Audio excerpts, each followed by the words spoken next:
नमस्कार साथियों, स्वागत है आप सभी का हमारे यूट्यूब चैनल में। जैसे कि यूजीसी नेट हिंदी साहित्य में एनटीए आजकल रचनाओं के अंदर से प्रश्न पूछ रहा है, उन्हीं के अनुसार हम भी अध्ययन कर रहे हैं। तो उन अध्ययन कर रहे हैं लाइन टू लाइन, पंक्ति दर पंक्ति, और इसमें हम देख रहे हैं कहानियों में कमलेश्वर की लिखित कहानी राजा निर्वंशिया, जो कि हमने इस कहानी के पीछे 2 भाग देखे हैं और आज तीसरा भाग देखने जा रहे हैं। तो इसमें हमने आगे के भाग में यहाँ घर पर आता है, अस्पताल से जगपति और जगपति की पत्नी चंदा घर लौटकर आते हैं और वहाँ रात में टटोलते हुए उसको उसके पत्नी के कंगन वहीं पर मिलते हैं, क्योंकि उसकी पत्नी चंदा ने कहा था कि मैंने वह कंगन बेचकर आपके लिए दवाई लाई है।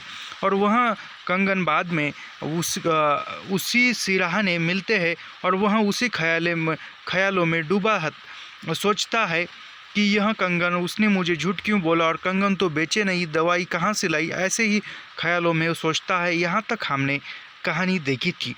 इसके आगे की कहानी अब देखेंगे और वह उन्हीं ख्यालों में डूबा सुबह से शाम तक इधर उधर काम की टोह में घूमता रहता, किसी से उधार ले ले पर किसकी संपत्ति पर। यानी वह उसी ख्यालों में, जो ख्याल कौन से है अभी उसके मन में, वही कि चंदा ने मुझसे झूठ क्यों बोला। उसने कहा था कि मैंने कंगन बेचकर, जो भी कड़ा है हाथ का वह कड़ा बेचकर मैंने दवाई खरीदी है एनर्जी की, ताकत की, लेकिन उसको वो कंगन मिलते हैं और वह पूछता भी नहीं है कि तुमने मुझसे झूठ क्यों बोला। यदि पूछो तो उसको जो पत्नीत्व है या मातृत्व है वह उसका छूट जाए, इसी भय से वह पूछता भी नहीं और उसी ख्यालों में रात दिन डूबा रहता है। और उसके पास तो कोई नौकरी नहीं थी, तो वह घूमता है नौकरी ढूंढने के लिए और किसी से कुछ उधार ले पैसे, तो वह किस संपत्ति पर ले या किसके सहारे ले, ऐसा वह सोचता है। क्या है उसके पास जिसके आधार पर कोई उसे कुछ देगा। और मोहल्ले के लोग जो एक एक पाई पर जान देते हैं, कोई चीज़ खरीदते वक्त भाव में 1 पैसा कम मिलने पर मीलों पैदल जाकर 1 पैसा बचाते हैं।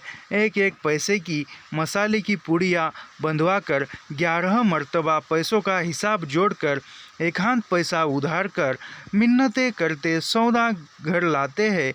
गली में कोई खोजने वाला फंस गया तो 2 पैसे की चीज़ को लड़ झगड़ कर 4 दाने ज़्यादा पाने की नीयत से 2 जगह बंधवाते हैं।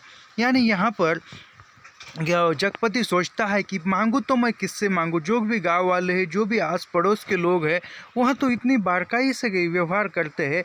कुछ भाव यदि करना है तो कुछ कम करके, एक आध आने कम करके लेते हैं। इतना ही नहीं है, कुछ पैसे बचाने के लिए, कुछ रुपए बचाने के लिए वह मीलों मीलों तक दूर दूर तक सफ़र पैदल जाते हैं। इतना ही नहीं, किसी से उधार यह इतने एक बारीक, एक सूक्ष्मता के साथ व्यवहार करने वाले लोग हैं, तो वह कैसे पैसे दे देंगे उधार, ऐसा वह सोचता है। और वहाँ कैसा है, एक चिंगूस तरह की, क्योंकि वहाँ उस प्रकार वहाँ क्या माहौल था, किसी के पास पैसे ज़्यादा नहीं थे, जो भी थे काम करने वाले थे, तो भी बचा बचा के वहाँ रखते थे। इतना ही नहीं, कोई चीज़ लेनी है तो उसका कम मूल्य करके या कुछ किसी को फंसा कर कुछ 1-2 रुपए कम करके वह पैसे बचाते थे और वह उसको पैसे किस प्रकार उधार दे सकते हैं, ऐसा जगपति सोचता है। भाव के ज़रा से फर्क पर घंटों बहस करते हैं। शाम को सड़ी गली तरकारियों को किफ़ायत के कारण लाते हैं। ऐसे लोग किस मुँह से मांग कर वह उसकी गरीबी के एहसास पर ठोकर लगाए। यानी वह जो है अभी कैसे ताज़ा सब्जी, यदि वह ताज़ा सब्जी ज़्यादा महंगी हो रहती है, इसीलिए वह शाम के समय बची हुई सब्जी जो कि चुन चुन के रखी होती है, इतना ही नहीं, जो भी सड़ी रहती है या चुन चुन के जो भी अच्छी सब्जी है वह बहुत से लोग खरीदते हैं। और वह खरीद जाने के बाद जो भी बचता है वह भी कुछ मोल करके, यहाँ कुछ बहस करके खरीदते हैं और वो पैसे बचाते हैं। तो ऐसे लोग पैसे भला कैसे उधार दे सकते हैं, यह प्रश्न जगपति के सामने खड़ा है। पर उस दिन शाम को जब वह घर पहुंचा तो बटोरे में ही एक साइकिल रखी नज़र आई। यानी वहाँ सोचते सोचते, घूमते घूमते कौन हमें उधार पैसे देगा, ऐसे सोचते सोचते वो घर तरफ आता है तो घर के बरामदे में या आंगन में एक साइकिल रखी हुई दिखाई देती है। दिमाग पर बहुत जोर डालने के बाद भी वह आंतों की कल्पना न कर पाया। यानी दिमाग पर जोर डाल के सोचने लगा कि यह साइकिल किसकी होगी, मगर वह सोच न पाया। उसको ख्याल भी नहीं आया कि यह साइकिल किसकी है, क्योंकि कल्पना की फिर भी उसके जहन में नहीं आया कि यह साइकिल किसकी हो सकती है। भीतर वाले दरवाजे पर जब पहुंचा तो सहसा हंसी की आवाज़ सुनकर ठिठक गया। अभी वह थोड़े दरवाजे की ओर बढ़ता है भीतर वाले, तो वह अंदर से एक हंसने की और बोलने की आवाज़ आती है और वह उधर रुक जाता है। उस हंसी में एक अजीब सा उन्माद था और उसके बाद चंदा का शोर।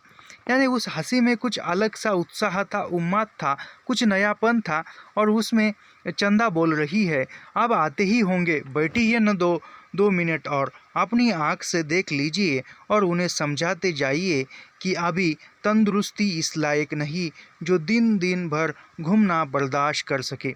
यानी वह कह रही है कि आइए, कुछ देर रुकिए, वह आप आते ही होंगे। यानी जगपति आप आते ही होंगे, जो कि चंदा के पति है, वह अभी आते ही होंगे। तुम भी देख लो तुम्हारी आंखों से। यानी उनकी आपकी इतनी अच्छी खासी तबीयत नहीं हो गई है जो कि वह दिन दिन भर घूमते हैं और वह घूमना उनकी सेहत के लिए अच्छा नहीं है। आप भी देखते जाइए। हाँ भाई, कमज़ोरी इतनी जल्दी नहीं मिट सकती, ख्याल नहीं करेंगे तो नुकसान उठाएंगे। कोई पुरुष शोर था यह। यानी कोई पुरुष अंदर से कह रहा है कि यह तो बात ठीक है कि जो भी उसके शरीर में कमज़ोरी उत्पन्न हुई है, वह यह कमज़ोरी इतनी जल्द मिट तो नहीं सकेगी, वह तंदुरुस्त तो नहीं हो सकते हैं। ऐसा किसी पुरुष के शोर में जगपति को सुनाई देता है। जगपति असमंजस में पड़ गया। वह एकदम भीतर घुस जाए, इसमें क्या हर्ज है। पर जब उसने पैर उठाए तो वे बाहर जा रहे थे। बाहर बटोरे में साइकिल को पकड़ते ही उसे सूझ आई, वहीं से जैसे अनजान बनता बड़े प्रयत्न से आवाज़ को खोखला चिल्लाया। यानी वह उनका ही घर था जगपति का, तो वह चाहे तो वह अंदर बेधड़क से जा सकते हैं, मगर वह बाहर साइकिल की ओर जाते हैं और साइकिल को पकड़कर एक चिल्लाते हैं, यानी आवाज़ लगाते हैं, अरे चंदा, यह साइकिल किसकी है? कौन मेहरबान? यानी वह चिल्लाकर बोलते हैं कि चंदा, यह साइकिल किसकी है? कौन मेहमान या कौन मेहरबान आए हैं? चंदा उसकी आवाज़ सुनकर कमरे से बाहर निकलकर जैसे खुशखबरी सुना रही थी। यानी वह चंदा खुशी से बाहर आती है और बाहर आकर कोई खुशखबरी सुना रही हो इस उत्साह में कहती है, अपने कंपाउंडर साहब आए हैं, खोजते खोजते आज घर का पता पाए हैं, तुम्हारे इंतज़ार में बैठे हैं। चंदा कहती है कि हमारे जो अपने कंपाउंडर साहब आए हैं, जो कि बच्चन सिंह आए हैं, वह हमारे घर का पता खोजते खोजते आज आए हैं और तुम्हारे इंतज़ार में बैठे हैं, तुम्हें वह मिलना चाहते हैं, ऐसा कहते हैं। अभी जगपति पूछते हैं, कौन? बच्चन सिंह? अच्छा, वही तो मैं कहूँ, भला कौन कहता। जगपति पास पहुँचा और बातों में इस तरह उलझ गया जैसे सारी परिस्थिति उसने स्वीकार कर ली हो। यानी वह कहता है कि कौन? बच्चन सिंह? अच्छा, यानी ठीक है, बच्चन सिंह है। ऐसा कहकर वह अंदर जाता है और अंदर जाने के बाद बच्चन सिंह से बातें करता है। इस प्रकार उन दोनों में बातें होती है। जो भी स्थिति है, जो भी समस्या है, जो भी परिस्थिति है, बातों बातों में जगपति वह सब कुछ भूल जाते हैं। समस्या, रोजगार का प्रश्न है, जो भी उलझने मन में है, वह सब कुछ भूल जाते हैं। जगपति के सामने बात शुरू की जाने कैसे कैसे आदमी होते हैं। यानी वहाँ बच्चन सिंह से बात करते हुए वहाँ परिस्थिति स्वीकार कर ली हो, यानी उन्होंने सब कुछ भूल गया और वहाँ भूल गए कि कौन कैसा आदमी है, क्या है, जो भी मन की समस्या थी, वहाँ बच्चन सिंह से बातें करते करते सब कुछ भूल गए। बच्चन सिंह जब फिर आने की बात कहकर चला गया तो चंदा ने बहुत अपनेपन से जगपति के सामने बात शुरू की। अभी उन दोनों में बातें होने के बाद बच्चन सिंह चला जाता है और वहाँ कहती है चंदा कि अपने अकेलेपन से कहती है, जाने कैसे कैसे आदमी होते हैं। वह जगपति को कहती है कि जाने कैसे कैसे आदमी होते हैं, किस प्रकार के आदमी होती है। जगपति को चंदा कह रही है, क्यों, क्या हुआ, कैसे होते हैं आदमी? जगपति ने पूछा। अभी जगपति पूछ रहा है कि क्यों, क्या हुआ, कैसे होते हैं आदमी। तो पुनः जो चंदा कह रही है, इतनी छोटी जान पहचान में तुम मर्दों के घर में न रहते घुस बैठ सकते हो, तुम तो उल्टे पैरों लौट जाओगे। यानी वह कहती है कि घर में कोई आदमी नहीं, मर्द नहीं है, अकेली औरत है, मैं ही हूँ, तो कोई आदमी भला कोई मर्द न होकर घर में जाकर बैठ सकता है क्या? कोई घर में आकर बैठ सकता है क्या? यदि तुम उस जगह पर होते तो तुम आंगन से भी लौट जाते हो, ऐसा चंदा कहती है। चंदा कहकर जगपति के मुख पर कुछ इच्छित प्रतिक्रिया देख सकने के लिए गहरी निगाहों से ताकने लगी। ऐसा कहकर चंदा कहती है कि कोई मर्द नहीं है घर में, पुरुष नहीं है, स्त्री अकेली है, तो कोई पुरुष, कोई अजनबी पुरुष, वह भी छोटी सी जान पहचान अस्पताल में हो गई थी, तो वह तुरंत घर में आकर बैठ सकता है क्या, बातें कर सकता है क्या? यदि तुम उस जगह पर होते तो तुम तो अकेली स्त्री को घर में देखकर वहीं से लौट जाते, ऐसा कहती है। और यह कहने के बाद जगपति क्या प्रतिक्रिया देता है, यह वो उत्सुकता के सुनने के लिए उसकी निगाहों की तरफ देखने लगती है। जगपति ने चंदा की ओर ऐसे देखा जैसे यह बात भी कहने की या पूछने की है, कि बोला, बच्चन सिंह अपनी तरह का आदमी है, अपनी तरह का अकेला होगा। पर कहते कहते चंदा रुक गई। यानी वह जगपति ने चंदा की ओर देखा। अभी जगपति जो है वह चंदा की ओर देख रहे हैं, और जैसे यह बात भी कहने की या पूछने की है, फिर बोला। यानी वह कहता है कि यह बात भी क्या पूछने की है या कहने की है। बच्चन सिंह अपनी तरह का आदमी है, अपनी तरह का अकेला। यानी वह कहता है कि बच्चन सिंह भी हमारी तरह ही एक आम आदमी है, जो कि अकेला है, होगा। पर कहते कहते चंदा, वह फिर चंदा कहती है, चंदा होगा, हमें क्या, ऐसा उसका कहने का मतलब था, होगा। पर कुछ कहते हुए वहाँ रुक गई। आड़े वक्त काम आने वाला आदमी है, लेकिन उससे फ़ायदा उठा सकना जितना आसान है, उतना मेरा मतलब है कि जिससे कुछ लिया जाएगा उसे दिया भी जाएगा। जगपति ने आंखें दीवार पर गड़ाते हुए कहा, और चंदा उठकर चली गई। अभी वह जगपति कहता है कि कोई आड़ा वक्त है या कोई समस्या का वक्त है, ऐन समय पर काम आने वाला व्यक्ति है, उसका फ़ायदा उठा जा सकता है, उतना ही नहीं, मेरा मतलब है कि जिससे कुछ, यानी कुछ मदद मांग सकते हैं, या वह हमारी कुछ मदद कर सकता है, ऐसा वह है। इतना सुनकर जगपति सुना रहा था चंदा की आंखों में देखकर, तब वह चंदा जो है उठकर चली जाती है। उस दिन के बाद बच्चन सिंह लगभग रोज ही आने जाने लगा। जगपति उसके साथ इधर उधर घूमता भी रहता। बच्चन सिंह के साथ वह जब तक रहता, अजीब सी घुटन उसके दिल को बांध लेती, और तभी जीवन की तमाम विषमताएं भी उसकी निगाहों के सामने उभरने लगती। यानी वह उस दिन के बाद बच्चन सिंह जो है हर रोज़ घर पर आता है, बोलता है, बातें करते हैं। इतना ही नहीं, जगपति भी उसके साथ घुल मिल जाता है, बातें करता है, घूमने लगता है। और वहाँ जब बच्चन सिंह जगपति के साथ होता है, तो एक अजब सी घुटन, एक अजब सी तकलीफ इसके मन में होती है। कुछ विषमताएं होती है जो कि उपर्युक्त उसके मन में ख्याल थे, विचार थे, वह उसकी निगाहों में या मन में वह समस्याएं या वह विषमताएं जगपति के मन में होती है। आखिर वह स्वयं एक आदमी है, बेकार। यह माना कि उसके सामने पेट पालने की कोई इतनी विकराल समस्या नहीं, वह भूखों नहीं मर रहा है, जाड़े में काँप नहीं रहा है, पर उसके 2 हाथ पैर है, शरीर का पिंजरा है, जो कुछ मांगता है, कुछ और वह सोचता है। यानी वह सोचता है कि यह कहने से तो वह मैं तो गलत बन जाऊंगा, लेकिन वह कहता है कि मेरे सामने तो इतनी विकट समस्या नहीं है कि मुझे तो क्यों ना, मेरे पास आज काम नहीं है, काम नहीं है, यह भी समस्या है, मगर वह भूखा नहीं मर रहा है, वह किसी जाड़े में ठंड के कारण काँप नहीं रहा है या मर नहीं रहा है, उसके खाने, उसका शरीर अच्छा है, शरीर का जो ढांचा है वह भी अच्छा, तंदुरुस्त है, और कुछ सोचता है। यह कुछ क्या है? यानी सोचते सोचते वह मन ही मन कहता है कि यह क्या स्थिति है, मैं अच्छा खासा हूँ, मैं लेकिन ऐसे उसके शायद हाँ शायद नहीं, यानी कुछ ऐसा हो सकता है, कुछ वैसा हो सकता है, ऐसे वह सवालों में उलझा रहता है। वहाँ तो दुख में भी जी सकने का आदी है, अभाव में जीवित रह सकने वाला आश्चर्यजनक कीड़ा है। यानी वहाँ तो किसी अभाव में, किसी समस्याओं में भी जीवत जीने वाला है। इतना ही नहीं, उसने तो अभी तक के जो क्षण थे, जो भी समय था, वहाँ तो उसने दुख में कटाया था, यानी दुख में बिताया था। अभी तो उससे बेहतर आए हैं, तो वह अभाव में या दुख में, समस्याओं में जीने वाला कीड़ा है, यानी जीने की उसको आदत है। तो फिर वासना शायद हाँ शायद नहीं।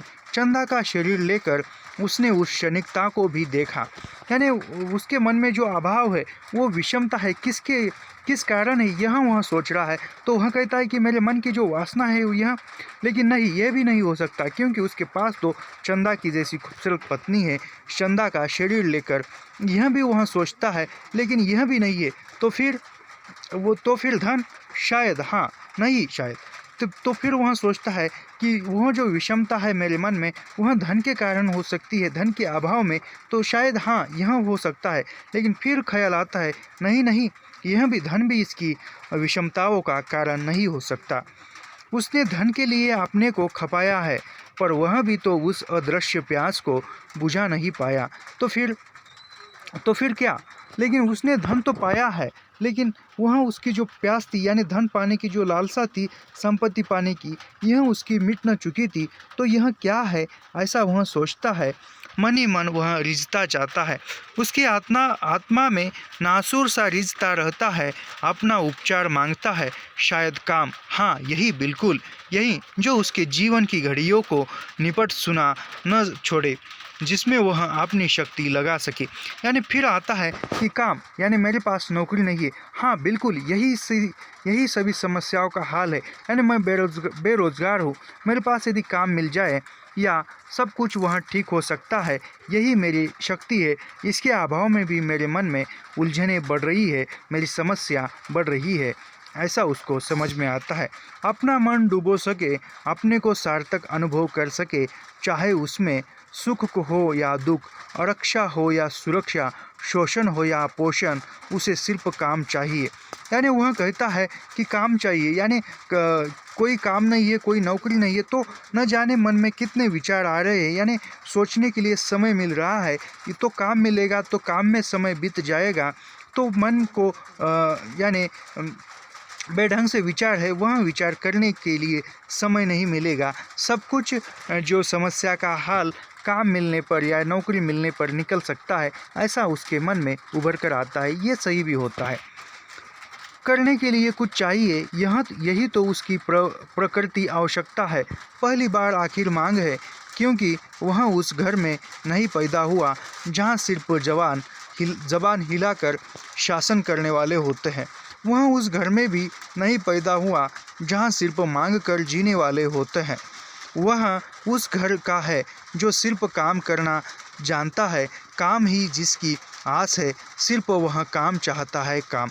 यानी वह सोचता है कि मैं तो इतने बड़े घर में पैदा नहीं हुआ या जन्म नहीं लिया जहाँ पर कोई मैंने इशारा किया और मुझे मिल जाए, यानी सब कुछ एक ऐश आराम की ज़िंदगी जीने वाला जो घर होता है, परिवार होता है, ऐसे घर में तो मेरा जन्म नहीं हुआ है। मेरा तो जन्म ऐसे घर में हुआ है जहाँ काम करने के बाद ही मूल्य मिलता है, काम करने के बाद ही, कष्ट करने के बाद ही या कर्म करने के बाद ही हर पैसा मिलता है और खाने के लिए मिलता है। ऐसे घर में उसका जन्म हुआ था या पैदा हुआ था, तो मुझे काम चाहिए, सिर्फ काम, ऐसा उसके मन में विचार आता है। और एक दिन उसकी काम धाम की समस्या भी हल हो गई। यानी वह सोचते सोचते उसके मन में जो नौकरी नहीं थी, वह भी समस्या उसकी हल हो गई। उस समस्या का भी, यानी बेरोजगारी भी दूर हो गई। तालाब वाले ऊंचे मैदान के दक्षिण और जगपति की लकड़ी की टाल खुल गई। यानी वहाँ पर जो तालाब था, तालाब के पास एक ऊंचे मैदान थे। ऊंचे मैदान में दक्षिण की ओर जगपति की एक लकड़ी की स्टॉल, यानी लकड़ी बिकने का जो बिजनेस था, यह उसका शुरू हो गया। बोर्ड तक टंग गया। टाल की ज़मीन पर लक्ष्मी पूजन भी हो गया और हवन भी हुआ।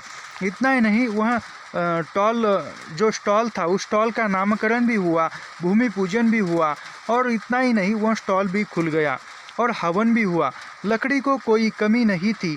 गांव से आने वाली गाड़ियों को इस कारोबार में पैरे हुए आदमियों की मदद से मोल तोल करवा के वहाँ गिरवा दिया गया।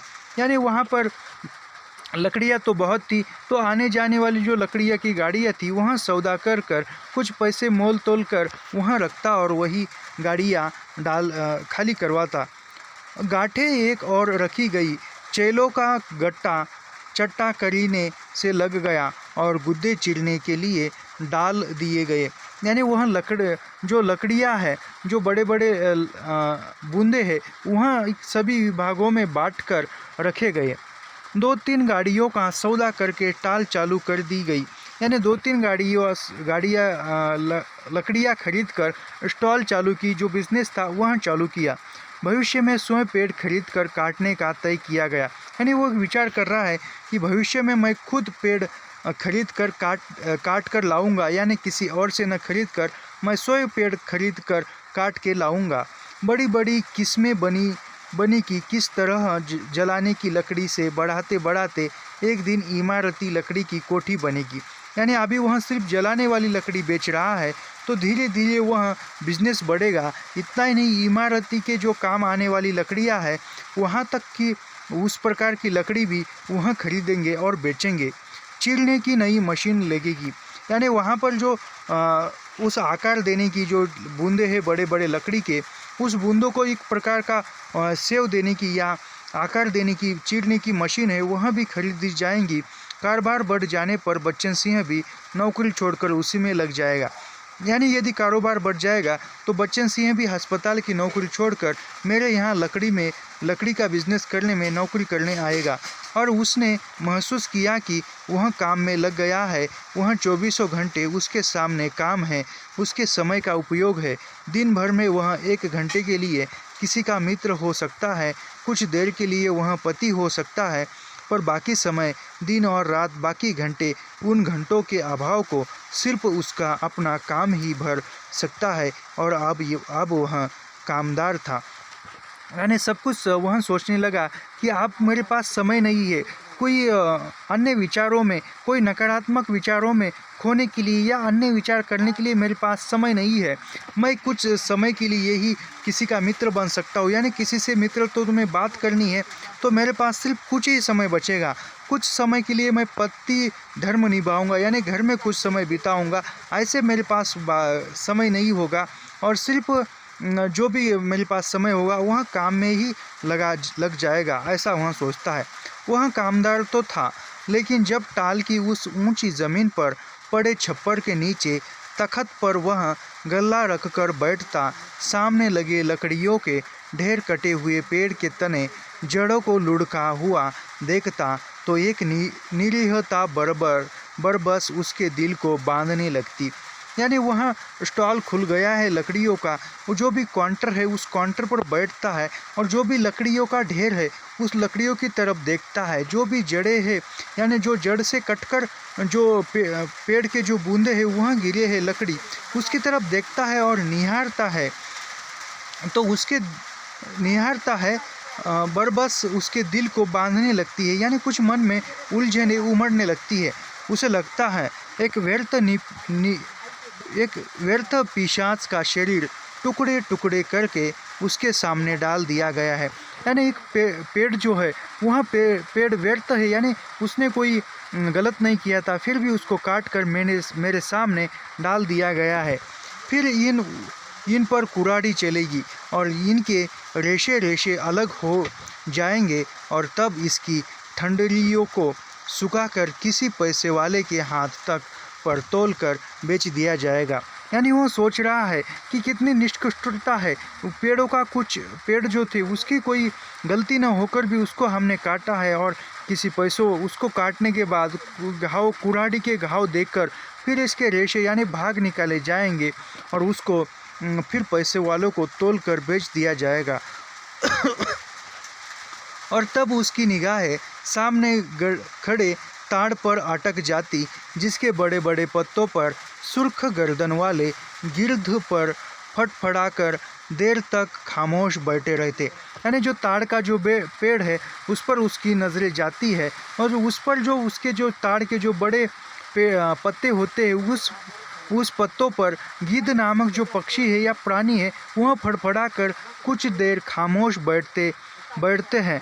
ताड़ का काला गठरेदार तना और उसके सामने ठहरी हुई वायु में निस्सहाय कांपती भार ही नीम की पत्तियां चकराती झड़ती रहती। धूल भरी धरती पर लकड़ी की गाड़ियों के पहियों की पड़ी हुई लीक धुंधली सी चमक उठती और बगल वाले मूंगफली के पेंच की एक रस खरखराती आवाज़ कानों में भरने लगती। यानी वहाँ पर जो देख रहा है खाली मैदान में, वहाँ पर जो काली तरह का जो ताड़ का पेड़ था उसका जो बूंदा था उसके सामने ही जो वायु थी वह वायु आकर मानो रुकती हो, सामने ही मूंगफली पर बेच रहा है उसकी है और वह मूंगफली भूनते समय जो खरखराती आवाज़ है वह भी कानों में गूंजने लगी है।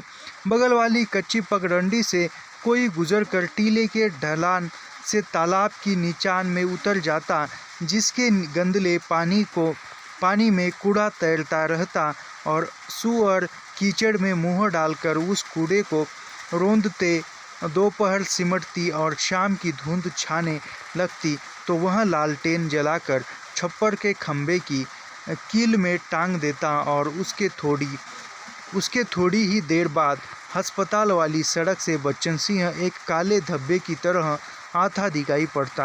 यानी वह दिन भर का जो क्रम है वह यहाँ पर रेखांकित किया है। जो भी है वहाँ तालाब है, उस तालाब के यहाँ पर कोई ढलान है, नीचे उतरता है और नीचे उतरकर तालाब में जाता है और वहाँ पर जो तालाब में कीचड़ है और कीचड़ में जो सुअर वहाँ पर कीचड़ पर मुंह डालकर रूंधते हैं और वह इस प्रकार शाम हो जाती है। शाम हो जाने के बाद वह लालटेन जलाकर वह टॉल है उस टॉल में रखता है, उजाला करता है और बच्चन सिंह जो है वो अस्पताल से होकर इनके यहाँ आता है, जो कि काले धब्बे की तरह दिखाई पड़ता है।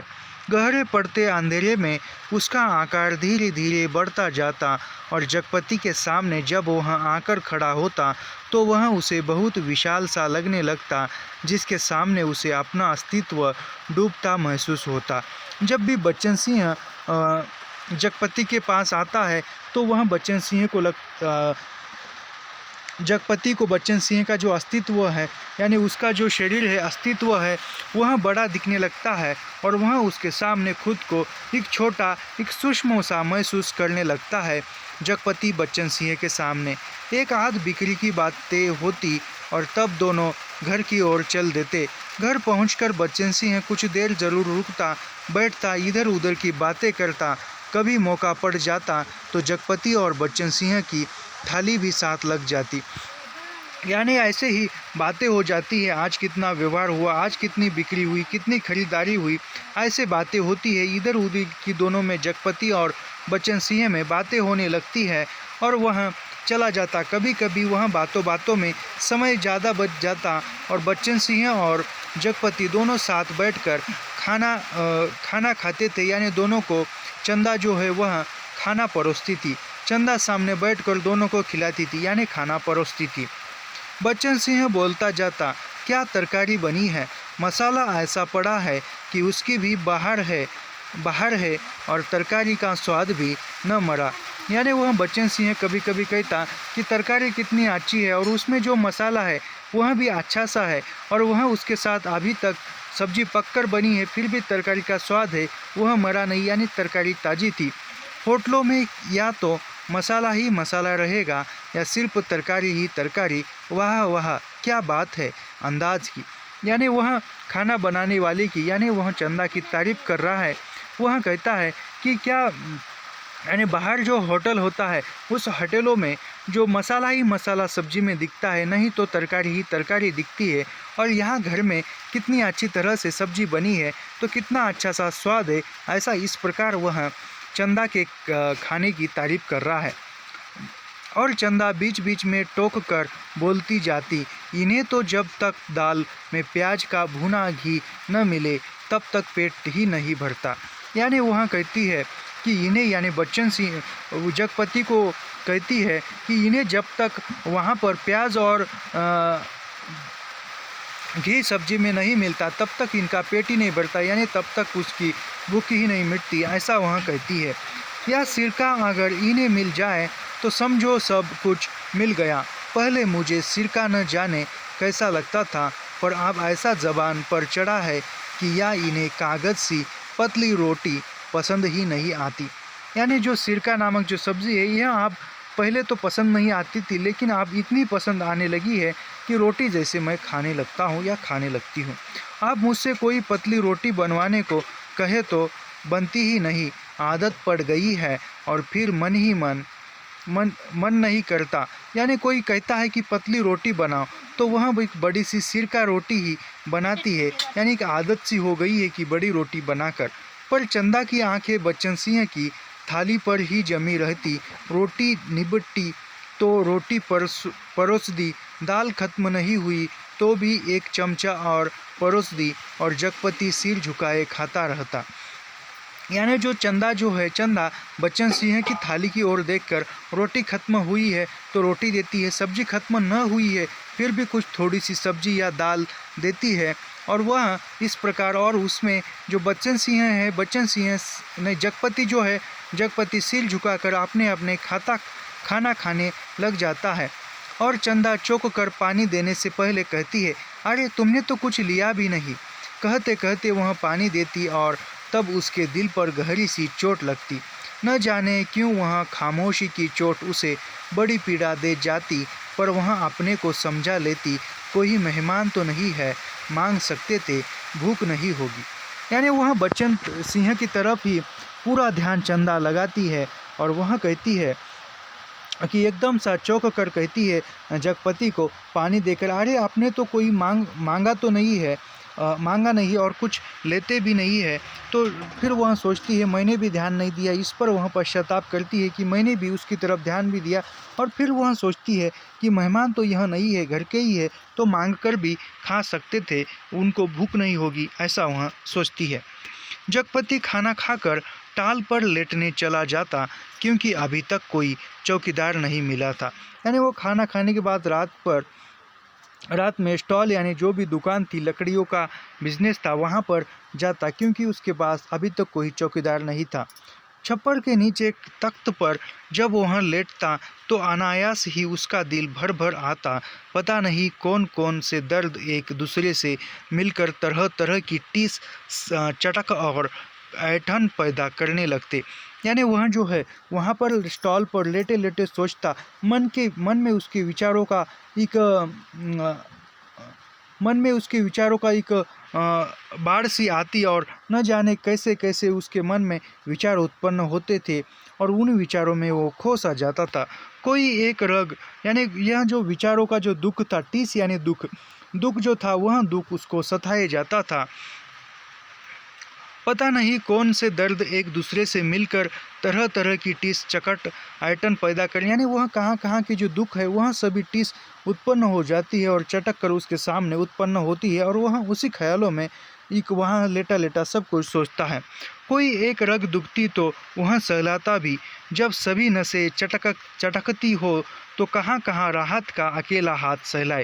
यानी वह अकेला है और वह कहता है कि कोई एक नस, यानी कोई एक स्थान पर, एक कलाई में यदि चोट होती है या दर्द होता तो वह सहला कर दबा कर उसको ठीक करता था, लेकिन शरीर के जो सभी नसें हैं, यानी शरीर के जो सभी अंग है, वह एक साथ दर्द करने लगे तो वह अकेला हाथ वह कहाँ कहाँ उसको सहलाएगा या कहाँ कहाँ दर्द कम करने का करेगा, ऐसा वह सोचता है।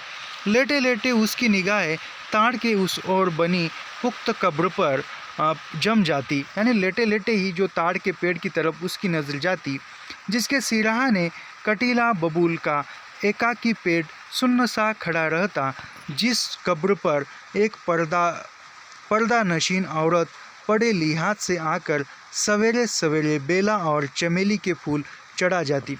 यानी वहाँ पर एक कब्र है, और कब्र यानी जो शमशान है, कब्र में जो, और उसमें बबूल का भी पेड़ है, और ताड़ की पेड़ के बाजू में वहाँ बबूल का पेड़ है, और उस पर एक जो वहाँ बबूल के पेड़ के नज़दीक ही जो कब्र है, उस कब्र पर कोई महिला आकर जो वहाँ पर चमेली के फूल चढ़ाकर उसकी पूजा अर्चा करती है, घूम घूम कर उसके फेरे लेती और माथा टेक कर कुछ कदम उदासी सी चलकर एकदम तेजी से मुड़कर बिसातियों के मोहल्ले में खो जाती। यानी वहाँ कब्र में फूल चढ़ाकर वहाँ पर माथा टेक कर कुछ चक्कर लगाकर फिर उदास कदम की ओर वहाँ लेटते हुए बिसातियों के मोहल्ले में पहुँच जाती, वहाँ उस ओर खो जाती। यानी वहाँ उस गली से होकर अपने घर जाती। शाम होते फिर आती, एक दिया बारती और आगर किसी बत्तियाँ जलाती, फिर मुड़ते हुए ओढ़नी का पल्ला कंधों पर डालती। यानी फिर शाम होने के बाद, शाम के समय भी वह महिला आती है, उसी कब्र में दिया जलाती है, अगरबत्तियाँ जलाती है, और फिर मुड़कर ओढ़नी का पल्ला जो है वह अपने ओढ़नी को यानी दुपट्टे को अपने कंधों पर डालकर दिए की लो कांपती, कभी कांप कर बुझ जाती। यानी वह दिया जो है हवा की वजह से कभी लपलपाता है तो कभी बुझ जाता है, पर उसके कदम बढ़ चुके होते।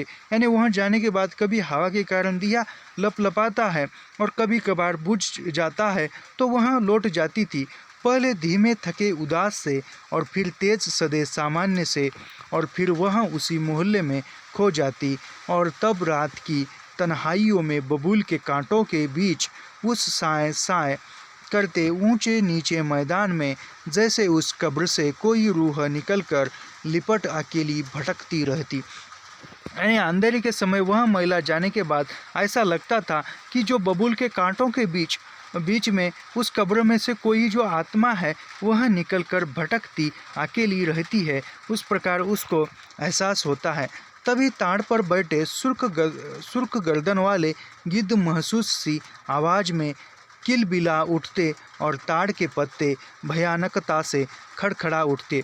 तभी रात के समय में जो ताड़ का पेड़ था, उस पेड़ पर गिद्ध नामक जो प्राणी या पक्षी बैठते थे, उसकी जो लाल सुर्ख यानी लाल रंग की जो गर्दन थी, वह गर्दन हिलाकर वह किलबिला उठते और वह ताड़ के पत्ते भी खड़खड़ा उठते और कुछ अलग भयावह सी आवाज़ हो जाती थी। जगपति का बदन कांप जाता और वह भटकती रूह जिंदा रह सकने के लिए जैसे सब्र की ईंटों में बबूल के साया तले दुबक आती। जगपति अपनी टांगों को पेड़ से भींचकर कंबल से मुंह छुपा औंधा लेट जाता। यानी जो ताड़ के पत्तों की आवाज़ हो रही है, और वह आवाज़ मानो वह जो कब्र में जो लाश है, वह लाश जिंदा हो रही है, ऐसा उसको महसूस होता। और वह भयानक सा से यानी एक भय के कारण वह कंबल में खुद को सिमोड़ लेता या झाँक कर लेता, ओढ़ लेता। तड़के ही ठेके पर लगे लकड़हारे लकड़ी चीरने आ जाते, तब जगपति कंबल लपेट घर की ओर चला जाता। यानी सुबह सुबह ही जो लकड़ी काटने वाले हैं वह आते हैं, तब जगपति कंबल ओढ़कर घर की ओर चल जाता सुबह सुबह।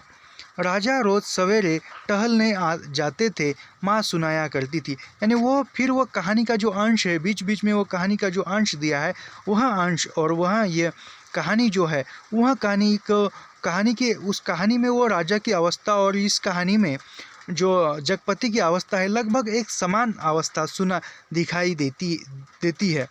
एक दिन अभी यहाँ पर वो सिर्फ बाद में वह फिर यह कहानी का अंश दिया है। राजा रोज सवेरे टहलने जाते थे, यानी सुबह सुबह वह टहलने जाता था।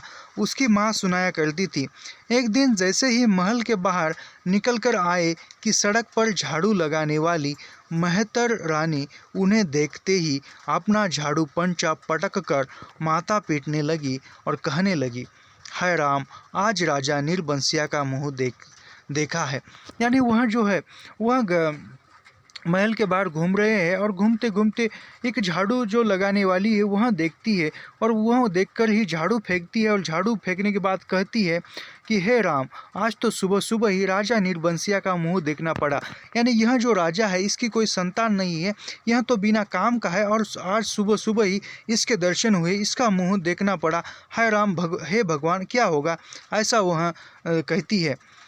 मुंह देखा है, न जाने रोटी भी नसीब होगी कि नहीं, न जाने कौन सी विपत टूट पड़े। राजा को इतना दुख हुआ कि उल्टे पैरों महल को लौट गए। मंत्री को हुक्म दिया कि उस मेहतरानी का घर नाज से भर दे। यानी वहाँ पर जो महिला कहती है कि आज सुबह सुबह ही राजा नीरबंसिया का मुंह हमने देखा है, न जाने क्या होगा। इतना ही नहीं, जो दिन भर की रोटी है, वह रोटी या खाना है, भोजन है, वह भी मेरे नसीब में होगा या न होगा। यह सुनकर राजा जो है वह दुखी हो जाता है और महल की तरफ लौटकर मंत्री को कहता है कि जो झाड़ू लगाने वाली जो महिला है, मेहतरानी है, उसके घर में अनाज जाकर दे दो, जो भी लगेगा वह दे दो, ऐसा हुक्म करता है। और सब राजसी वस्त्र उतार राजा उसी क्षण जंगल की ओर चले गए। उसी रात रानी को सपना हुआ कि कल की रात तेरी मनोकामना पूरी करने वाली है। रानी बहुत पछता रही थी, पर फौरन ही रानी राजा को खोजती खोजती उस सराय में पहुंच गई। यानी वह ऐसे घटित होने के बाद वह महिला के घर में जो भी अनाज है वह पहुंचाने की मंत्री को हुक्म देता है और उसी रात वह सब कुछ त्याग कर, सब कुछ राजकाज छोड़कर अपने एक सामान्य से कपड़े पहनकर जंगल की ओर संन्यास लेने के लिए जाता है। और वह फिर रानी को बात पता चलती है तो रानी भी उसको ढूंढने के लिए चली जाती है और वह बहुत पछताती है। पर फौरन ही रानी राजा को खोजती खोजती उस सराय में पहुंच गई। यानी वह राजा को ढूंढते ढूंढते वहां उस सराय पर पहुंच जाती है जहां वह टिके हुए थे। रानी भेष बदलकर सेवा करने वाली भट्टियारिन बनकर राजा के पास रात में पहुंची। यानी वह जहाँ राजा संन्यास के लिए बैठा था तो यहाँ वहाँ वह सब कुछ त्याग कर वहाँ राजा जंगल में था, तो वह रानी जो है अपना भेष बदल कर एक भटियारन यानी एक घूमने वाली के तरह वहाँ रानी पहुँचती है और उस राजा की सेवा करने लगती है। रात भर उसके साथ ही रही और सुबह राजा के जगने से पहले सराय छोड़ महल में लौट गई। यानी वह राजा रात के समय सोया था, रात भर उसकी देखभाल की है और सुबह जब राजा उठने से पहले या जागने से पहले ही सुबह सुबह के ही समय में रानी महल लौट आई। राजा सुबह उठकर दूसरे देश की ओर चल गए। 2 ही दिनों में राजा के निकल जाने की खबर राजभर में फैल गई। राजा निकल गए, चारों तरफ यही खबर थी। यानी वह राजा जो था वह राजा निकल गया दूसरे देश में और वह जो सभी खबर थी राजा निकल जाने की वह सारे मोहल्ले में फैल गई। यानी यहाँ पर एक यह कहानी का जो अंश है और जो जगपति की जो मन की जो भावना है वह भी एक प्रकार है। जगपति जब सुबह सुबह अपने लकड़ी के स्टॉल की तरफ से घर लौटता है तो एक उसके भी मन में यह भावना उत्पन्न होती है कि न जाने कौन कहे कि मैं भी बिना काम का या नीरबंसिया मैं भी हूँ, ऐसा उसके मन में आता है। और उस दिन टोले मोहल्ले के हर आंगन में बरसात में मेह की तरह यह खबर बरसकर फैल गई कि चंदा के बाल बच्चे होने वाला है। यानी उसी दिन जो एक सारे मोहल्ले में, सारे गांव में, सारे कस्बे में बात फैल गई कि चंदा को बच्चा होने वाला है, ऐसा वह उसको बात समझ में आई। तो कैसा है, यह कहानी बहुत लंबी है। आज के भाग में हम इतना ही देखेंगे, अगले भाग में इसके आगे की कहानी देखेंगे। यह सभी कहानी देखने के लिए या सभी रचनाओं का अध्ययन करने के लिए हमारे चैनल को सब्सक्राइब कीजिए, लाइक कीजिए और शेयर करना मत भूलिए। और साथ ही आने वाले दिसंबर माह में जो नेट का एग्ज़ाम है उसके लिए आप सभी को ढेर सारी शुभकामनाएं। मिलते हैं नेक्स्ट वीडियो में। धन्यवाद।